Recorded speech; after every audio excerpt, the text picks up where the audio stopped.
Hey guys, welcome back to the channel. If you're new here, my name is Ali. I'm a junior doctor working in Cambridge, and today we're going to be talking about this whole desk setup situation here that I'm going to be using for YouTubing, studying, just general productivity stuff. So I'm going to be talking about how I've put it all together, the rationale behind choosing the various things, and I'll link in the description below to all of the various products along with timestamps. So if you are just interested in like the tree or the lamp or whatever, then you can just kind of skip ahead in the description. You don't have to watch the whole video, but it would be really nice if you did. So let's just jump into it, and we'll start with the desk. Now the desk is the Ikea wooden countertop that is propped up on two random metal legs from Ikea, but on the other side we've got the Alex drawer unit. The countertop means that you can pretty much get a desk as long as you want. They've got these in different sizes, you can cut them down to size. Having the Alex drawer unit on one side or on both sides like some people have means you've got loads and loads of space, and it also looks really nice. It looks like you've got this like custom built desk. So that was the desk. Let's now talk about the chair, and this is a random ergonomic office chair that belongs to my housemate. I really wanted to get the Herman Miller M body because it looks absolutely sick, but when I mentioned the price tag to my mum, she completely vetoed the idea of me spending £1,000 on a chair, even though I argued that it was my own money and that it was good for the back and all of this sort of stuff, but she just was not having it at all. All right, now let's talk about the tech, and the laptop that's powering this whole setup is the new 2018 15-inch MacBook Pro with a touch bar. It's got the i9 processor, the 32 gigs of RAM, and I went for the 1TB hard drive upgrade. That MacBook is connected via the Satechi USB Aluminium hub thing to this LG 34-inch ultrawide monitor. This is a pretty budget ultrawide monitor as far as they go. I think it was in the region of about £300. They can go up to over £1,000, especially if you want a 4K display or a 5K display or a 38-inch ultrawide. I went for this one. I've been using it for the last almost 3 years now, and I've not actually noticed anything wrong with it. And my theory about upgrading stuff is that it's only really worth upgrading something if what you currently have feels like it sucks, or like you feel genuine pain when you use it. And there's a lot of research that shows that actually if you want to increase your happiness by spending money, then the only way to do that really is by removing salient negatives rather than by adding additional positives. And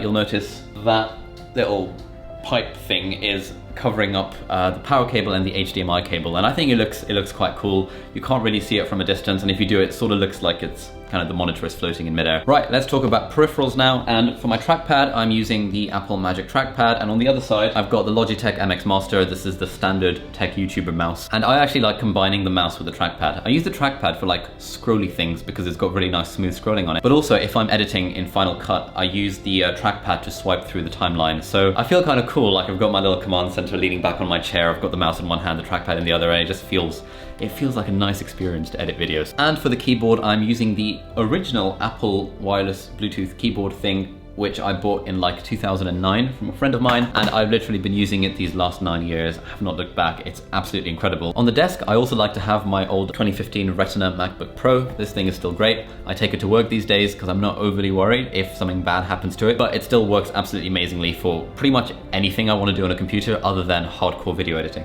That sounds weird. The speakers I'm using at the moment, and have been for the last 3 years, are these basic Logitech £25 ones that I got off Amazon. You've got a left, you've got a right, and you've got the subwoofer underneath. I kind of do want to upgrade to like a decent £300 set of speakers. Lots of other tech YouTubers use the Adam Artist speakers or like some AudioTechnica ones. Those look really cool, and like the glossy white looks really nice, but again, I see no reason to upgrade these. I'm not an audiophile when it comes to my speakers, and these are cheap and work very well and have never let me down. Right, so in terms of lamps, I've got two at the moment. One of them on that side is the classic Anglepoise lamp, and then on this side we've got this new Tommens Scandinavian-y sort of design Pixar lamp looking thing that Jonathan Morrison, who's an incredible tech YouTuber, likes to use in his videos. At the moment I'm not 100% sure about the double lamp, but I do quite like the warm glow that it gives to the whole room, especially if I'm editing at night. It just makes me feel warm and fuzzy inside. I've also got these two Japanese cup things which I bought from Japan when I went there about 6 years ago now. I absolutely love these, and I think it adds like a nice splash of personality to a desk. Underneath the desk I've got one of those headphone stand things that you just stick to the underside of the desk, and on one side of those I've got my AudioTechnica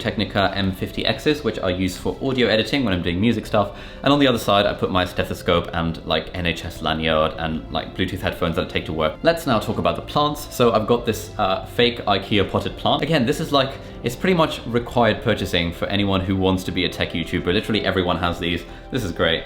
I just really like the splash of green it adds to the desk. And recently I decided to add a tree to the desk setup. This is the Pachira tree, which is like an indoor tree that's apparently quite easy to look after. So if you're interested in adding a little bit of flair to your desk setup or to your house in general, you might want to consider some indoor plants. I think this has become almost the centerpiece of the whole room because it's just so nice. like sitting on the sofa, having a cup of coffee, listening to a fantasy audiobook on Audible, link below, and just kind of seeing a tree in front of you. There's just nothing that beats that experience. And finally, I always like to have a deck of cards somewhere on my desk. So I've been practicing close-up magic now for about 8 years. Wow, that's a long time. So if I'm ever kind of doing something that doesn't require the use of my hands, I like to just kind of grab the deck and do some moves with it. Oh yeah, and I forgot to mention, in terms of cable management, again from Ikea, I've got one of those like cable rack things that you just drill into the underside of the desk, and that stores all the cables. And then for the most part, wherever you're in the room, you can't really see any cables. I still think there's room for improvement, but you know, this does the job for now. All right, thank you for watching. That is everything on my desk. I hope you found this video interesting. Thank you very much for watching. If you liked the video, please give it a thumbs up. If you haven't subscribed to the channel, please consider doing so.